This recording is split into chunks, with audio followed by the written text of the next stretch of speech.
from honoring and paying respect to the original Mario voice actor to being a family-friendly movie that perfectly captures everyone's nostalgia. There are tons of reasons why the Super Mario Bros. Movie is doing so well at the box office. In fact, the film has apparently broken opening weekend records.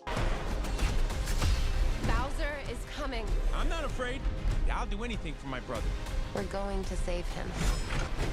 The animated adventure film has come out with a bang, and that's honestly putting it lightly. The film made about $204 million domestically and about $377 million globally over the long Easter weekend. That's a huge improvement from other Universal franchises that have come out recently, including Jurassic World Dominion that made about $145 million domestically, and Fast and Furious 9, which racked up only $70 million. Plus, get this, the box office just keeps growing, and it seems that the movie is set to bring in a ton more cash in the weeks to come. What makes all these earnings even more impressive is the fact that it cost Universal, Nintendo, and Illumination just about $100 million to make. As a result, the film has already managed to be wildly profitable, even though there's still a lot of time left before its theater run comes to a close. Much of this is thanks to the movie being catered to family, who really have been looking for a good family-friendly film to watch, with the last good one being Puss in Boots: The Last Wish, which came out in December 2022. You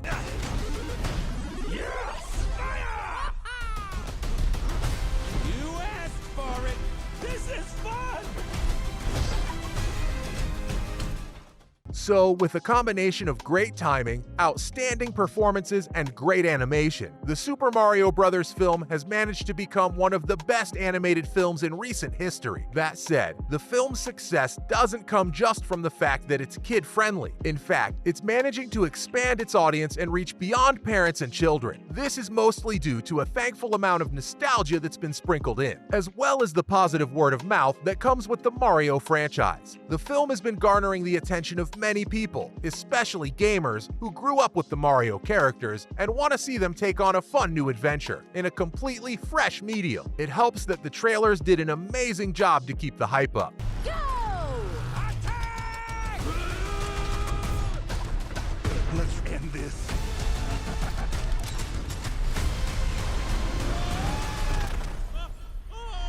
And the marketing team helped keep it on everyone's radar too. Veronica Kwan Vandenberg, the president of distribution for Universal Pictures International, also had a couple of things to add. She mentioned that the movie is based on an incredible IP, which is beloved by a bunch of different people. It's clear that this decades-long devotion that fans have had for the source material, this definitely resulted in the movie's shattering box office record, and the fact that Illumination kept so much of the source material intact, from the little Easter eggs and nods to entire sequences like the characters Mario Karting on Rainbow Road. There's just so much to enjoy in this movie, whether you're a longtime fan or just someone looking to have a fun time. That said, it should be mentioned, it's not just the power of the IP that helped this film succeed. After all, everyone knows even the biggest IPs have failed to make the jump to the big screen in the past. I'm sure most people are aware of the dreaded video game movie curse. Gamers have believed for a very long time that big screen adaptations of their favorite video game franchises are doomed to fail. For one reason or the other, Hollywood has completely sucked at this, but recently, it feels like they're doing better and better. Take the Sonic the Hedgehog film, for example, or the Last of Us series made by HBO. Now, the Super Mario Bros. Movie also joins the list of great video game films. But let's forget that this wasn't always the case. In fact, the franchise got a completely disastrous live-action adaptation all the way back in 1993. It starred Bob Hoskins as Mario and John Leguizamo as Luigi, and it's tough to put into words just how terrible the movie was. It's a classic example of Hollywood failing to grasp how to properly translate the source material of a video game into a movie adaptation. Thankfully, Illumination has succeeded where the original film failed, and they've delivered a movie that not only adapts the source material with a ton of respect, but it has also managed to be a critical success, which is honestly quite interesting, especially when you consider the amount of controversy and critique the film initially received. While the Super Mario Bros. Movie may be doing well right now, just a few months ago, fans were completely against the idea of the film, especially when they heard the fact that Chris Pratt would be voicing the titular character. Nothing against Chris, but I'm sure he wasn't anyone's top pick for Mario.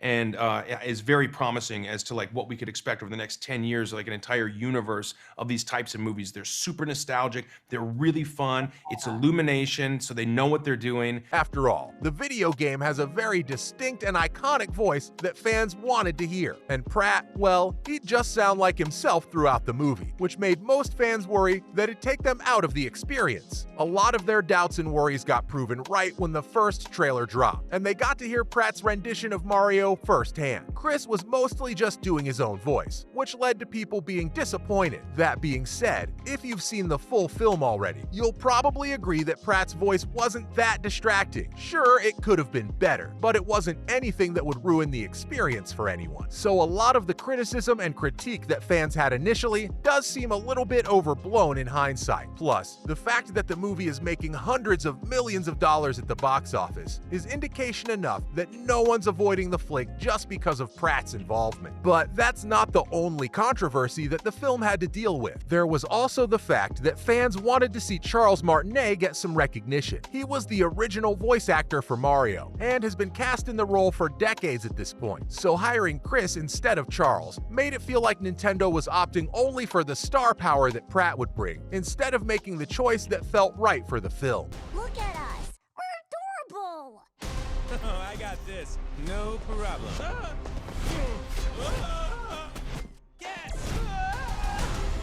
Come on, Mario. Loads of people took to social media to call out Nintendo and Chris for this, including Tara Strong. Another veteran voice actor felt like Charles wasn't being given the respect he deserved. In a tweet, Tara stated that it should have been Charles who was hired for the role of Mario, and to showcase just how much fans supported the guy, she asked them all to share their favorite moments and memories of the voice actor. People came out in droves to share their experiences with Martinet, and the voice actor was blown away by all the generosity that fans had shown him online. Fans were obviously angry that Nintendo had pushed him to the side and forgot about him. But once again, all of their reactions were overblown, because as it turns out, Charles is present in the movie. In fact, his cameo is simply perfect. The voice actor actually plays two important roles in the movie. His first character is named Giuseppe. This is an original creation that appears quite early in the film. He can be seen standing next to Mario and Luigi during their commercial scene, and after Mario asks if they overdid their accents in the commercial,